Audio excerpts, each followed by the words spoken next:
airstrike by Ethiopian National Defense Forces in a residential area in Dessie on Sunday kills 13 civilians and injures 50 more.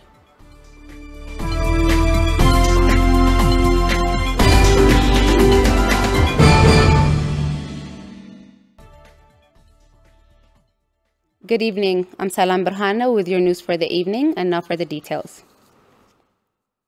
Dessie, a highly populated town in southern Wallo, was hit by an airstrike on Sunday, November 7, 2021. The town of Dessie was captured by Tigray's armed forces on October 31st, and communications and other essential services discontinued shortly after.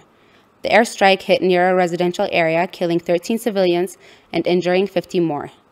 Abiy Ahmed and his associates had repeatedly made statements reproaching the town's residents for their support to Tigray's armed forces. Abraha Gabratinsaye has more.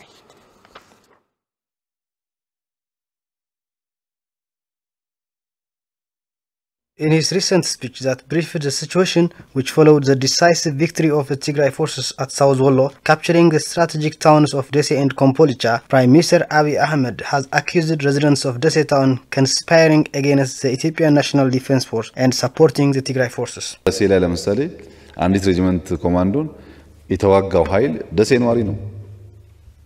ትናንትና የመከላከያ ደጋፊ የነበረ ኃይል ቲፒኤልኤፍ እየቀረበ ሲመጣ ሬጂመንቷ እንዳትወጣ ከቦ መስዋዕትነት ከፍሎ እኮ ነው ሊያስቀር የሞከረው እዛ የነበረ ኃይል ነው። Weeks later, the regime has resented the civilian residents and attacked them with aerial bombardments on November 7, 2021. Survivors of the airstrike give their harrowing testimonies as follows. Two of our relatives have died over there. Many unidentified bodies were picked up from the streets and got buried. Someone helped to get out of the wrecks of the first attack. Then I tried to flee towards the forests to escape from further attacks as the military jet bombarded 3 times. This happened on us, innocent civilians who do not know anything. The bodies of our relatives were scattered over there. My sisters, cousins, and others who have done nothing wrong have been targeted. Mrs. Zinabu Ali is a resident of Dessie who survived the bombardment miraculously with severe injuries. She managed to speak about the situation despite the agony of her injury and the deaths of her family members.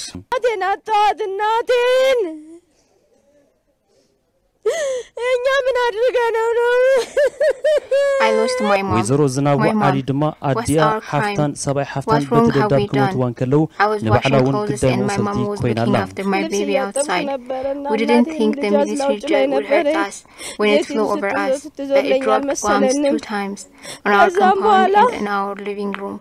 I managed to go out and find my mom. I found her in the other room, and we gathered and sat there. The jet dropped another bomb on our second room. It killed my mom, my sister, and her husband. My sister is called Samira Andres. She was 22 years old and a mother of newborn baby. She died in the airstrike, and her husband was also killed on the street. My sister and her husband came from Kongo. They came here to save their lives. They got killed here. Abiy Ahmed Ali is accustomed to responding to his defeat by Tigrayan forces on the ground through aerial bombardments on civilian residences and public as well as religious institutions. It's our fresh memory that he perpetrated aerial bombardments on Maqala city more than 6 times, killing and wounding dozens of civilians and destroying public and private properties. On September 17, 2021, the American government had issued an executive order that would authorize government bodies to take measures against actors that contributed to prolonging the conflict in Ethiopia.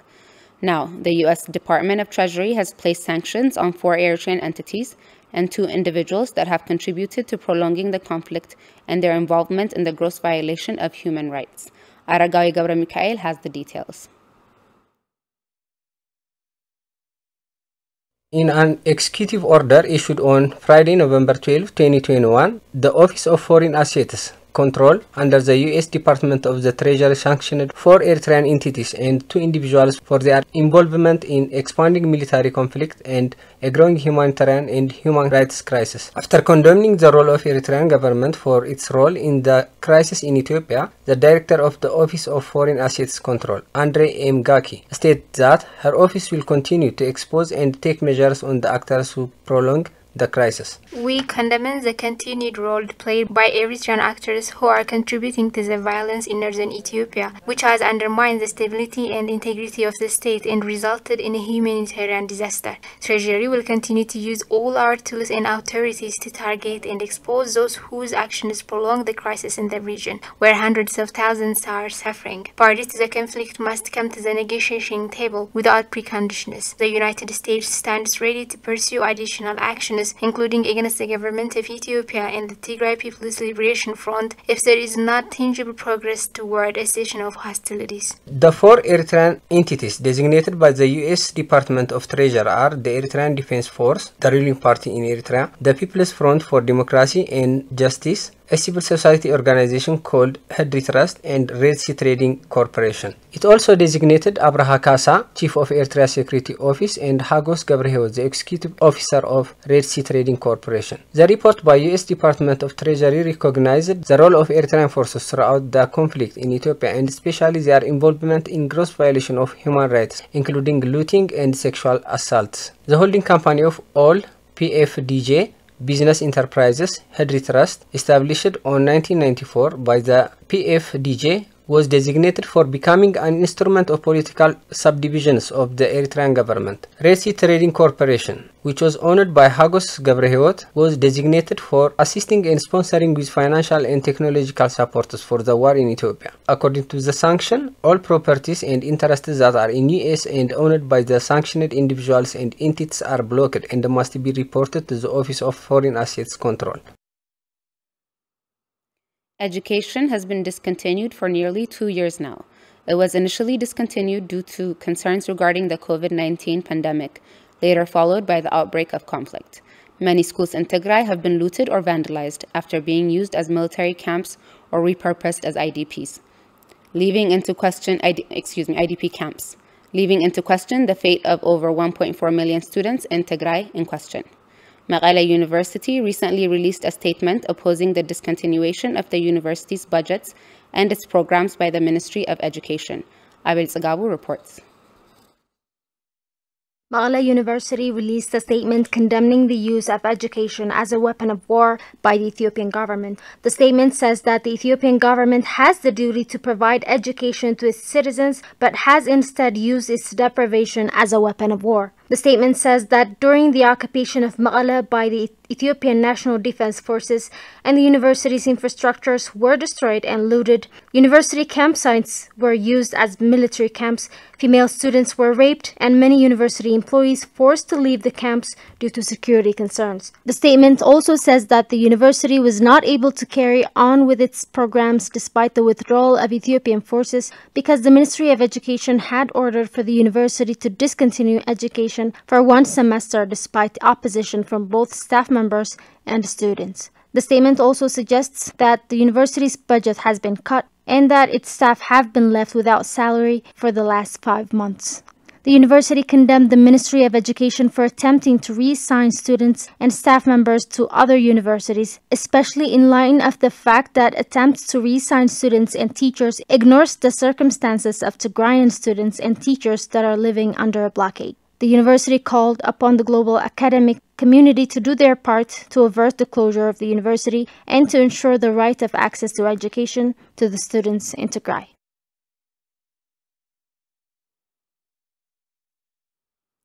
Our last news was reported by Sabla Warga. Human Rights Watch released a statement condemning the siege on Tigray that has suspended all humanitarian and medical assistance into the region, which has directly affected the health and well-being of survivors of gender-based violence.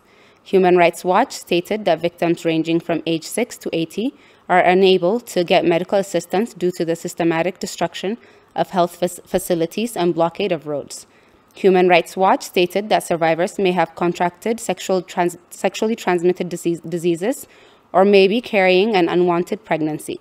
But the current situation is making it impossible for them to recover from their trauma, emphasizing that the victims are suffering both mentally and physically.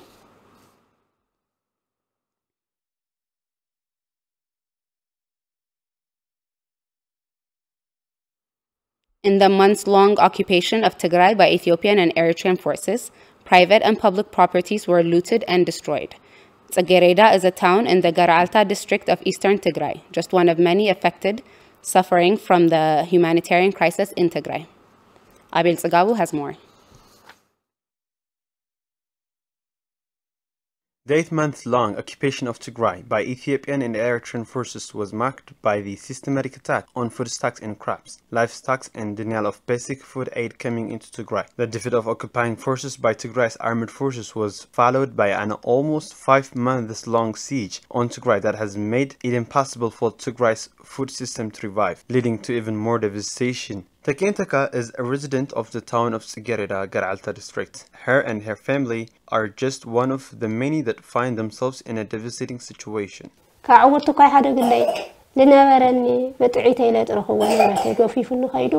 have no sympathy, not even for a blind woman like me. They took everything I earned when I was healthy. They took my jewelry. They took everything. I'm saying that we have nothing to eat or to drink. I'm saying that they took most of my clothes. They took my silver jewelries. I had gold earrings. They took everything. It was the Eritrean troops that did it. There's hunger here, but I have nowhere to go. I don't know what to do. I'm just waiting to die. There is nobody that can help me because everyone is in need of assistance for himself. Kidan Gabriel Mikhail is another resident of Tsagereda. She said the Eritrean troops came and raided their village and that her and her family lost everything.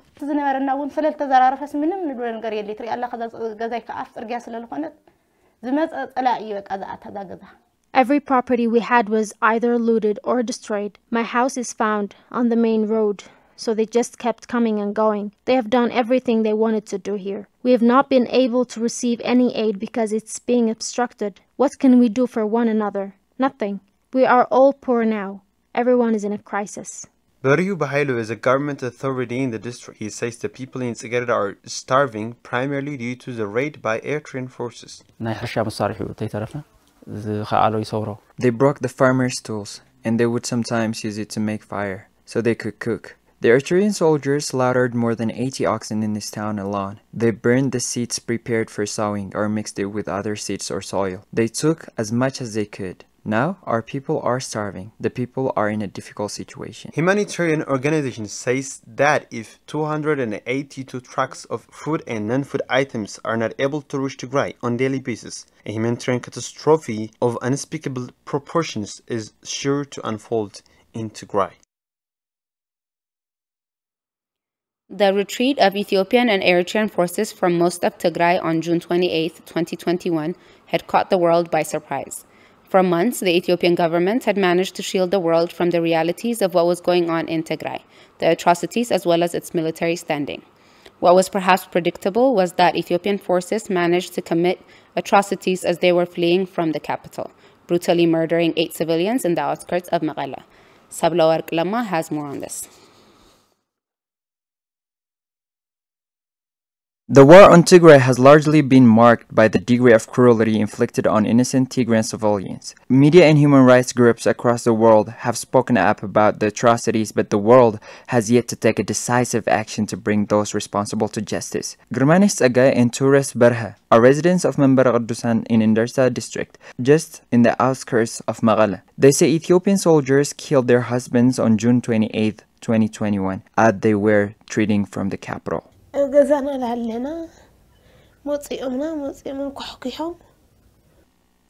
knocked on our doors while we were at home and ordered us to open. As we did so, they asked if we saw the junta. We told them that we hadn't. Then they asked if we were the junta. Then we told them that we were farmers. Then they asked us for money and our phones, and we told them that we didn't have any.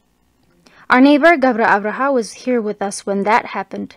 Then they took my husband outside and killed him there. Then they killed our neighbor in this room.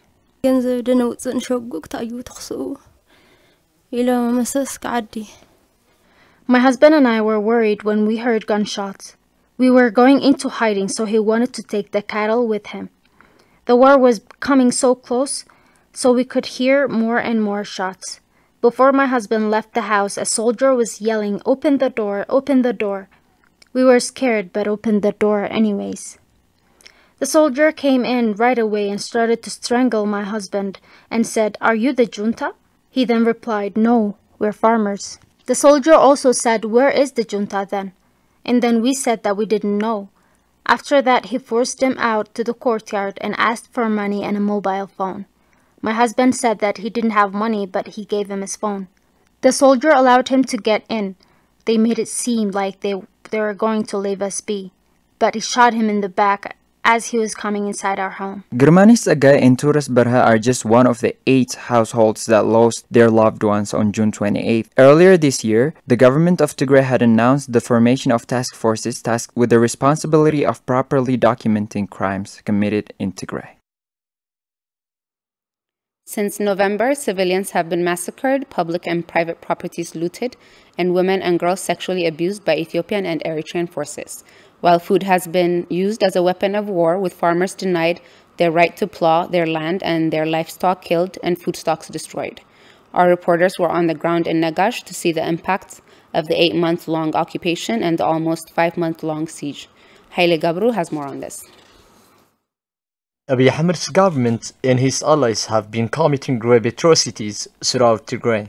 As part of their strategy of the man-made famine, they have burned cereals, mixed grains with flour and soils, and destroyed farming equipment, looted and vandalized foodstuffs and properties, snatched clothes and ornaments so that people would remain with nothing to sustain their lives. To make things worse, they have blocked all the life-saving humanitarian assistance from entering Tigray. As a result, people are suffering from hunger and dying from lack of food and medicines. Residents of Negash, a small town where the historic Al-Najasi Mosque is located, are dying due to hunger, of which some of them had a stay with Tigray television and stated their problem like this. Hunger, I am speechless about that. We are experiencing a difficult time. We have nothing to eat. We try to sleep and wake up in a while. We cannot stand firm as our body loses its balance due to hunger. We cannot stand still as our body loses its balance due to hunger. You can't find any flour in our surroundings. Eating injera, the local family dish, is history today.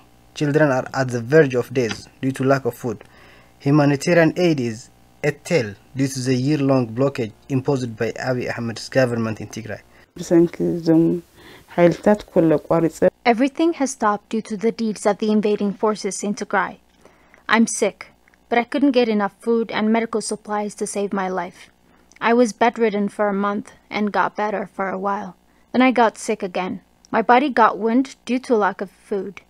Mothers are weeping out when their children are screaming due to hunger.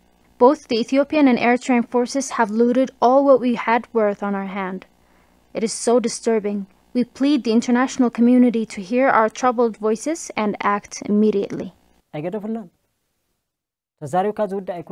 They left us nothing. They are merciless. We have no words to describe the atrocities committed on us. Our properties are looted by the Ethiopian and Eritrean troops turn by turn. I have been given this apron from my brother-in-law. I am wearing this apron even at night, as my blankets are looted by the barbaric forces. I and my family members don't have anything to eat. The world should say Tigrayans' lives matters. Helping each other is at the heart of the Tigrayan culture, but the siege has devastated everything and people can't even help themselves. Mr. Tsagai Woldu, administrator for the town of Negash, had a stay with Tigray television and expressed his frustration regarding the victims of the man-made famine. Those who were helping others are now in a difficult condition for themselves, so it is very difficult to mobilize resources and reach out the people in need. Consequently, people who live in the town of Negash are suffering from a full-fledged hunger. Mr. Solomon Hagos, administrator of the Kileta Blalo district, said that more than 60,000 people of the district couldn't get humanitarian aid so far, due to the blockade imposed in Tigray, and people's lives are at risk. Eating balanced diet at this time is luxury in our district. Thus people used to eat once a day in a previous months. But now it's difficult to eat any food even once. Adults and children are getting emancipated these days. Accordingly, many people are at the brink of death. According to the assessment conducted currently in our district, things will lead from crisis to the brink of collapse unless all the humanitarian corridors in Tigray are opened up as soon as possible. Nothing is more annoying than seeing people eating sharabs and the like famine foods which are too old to be eaten by people.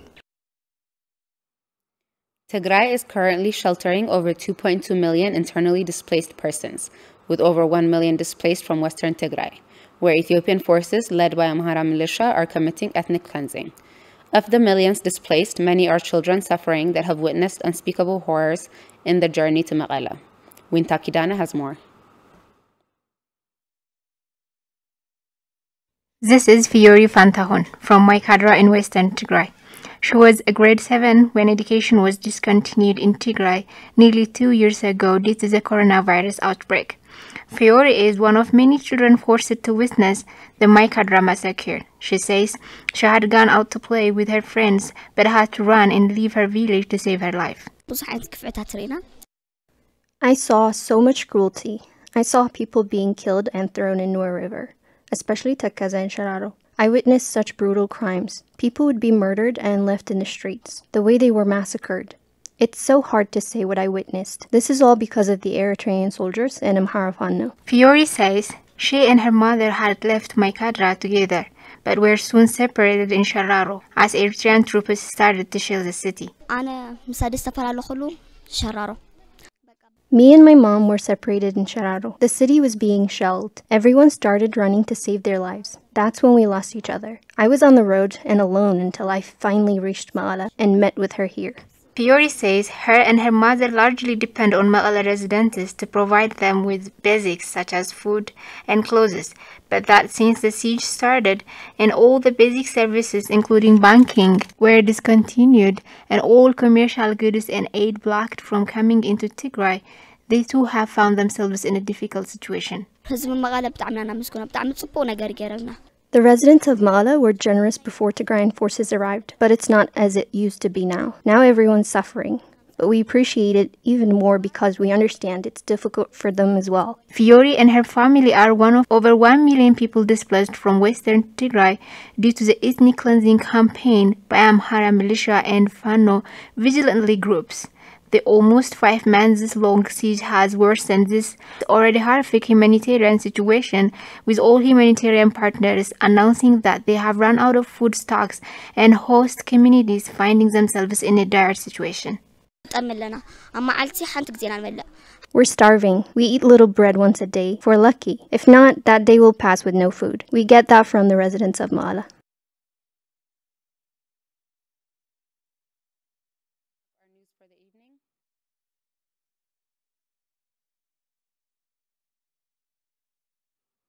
That wraps up our news for the evening. Thank you for tuning in and good night.